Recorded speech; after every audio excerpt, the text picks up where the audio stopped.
Le discours de Macron est en effet extrêmement conflictuel. Il peut difficilement être perçu comme un discours d'un chef d'État qui pense à la paix. Au contraire, on peut conclure de ce qui a été dit que la France pense plutôt à la guerre, à la poursuite de la guerre. Avec tout le respect que je dois à Monsieur le Président, je suppose que l'on peut dire qu'il y a beaucoup d'inexactitudes, diplomatiquement parlant. Il a dit que la Russie était devenue un ennemi, un adversaire de la France. Il ne dit rien sur ce que l'infrastructure militaire de l'OTAN se faufilait et même marchait à pas de géant vers les frontières de la Russie. Monsieur le Président n'a rien dit à ce sujet. Il n'a pas non plus mentionné les préoccupations et les craintes légitimes de la Russie à cet égard et la nécessité pour la Russie de riposter.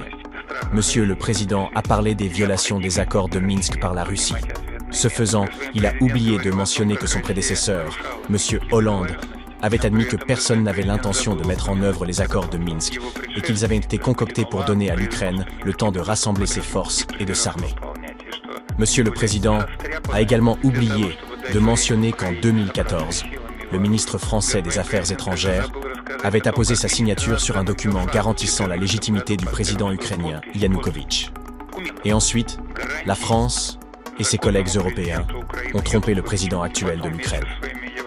Malheureusement, le président a oublié de mentionner tout cela dans son discours.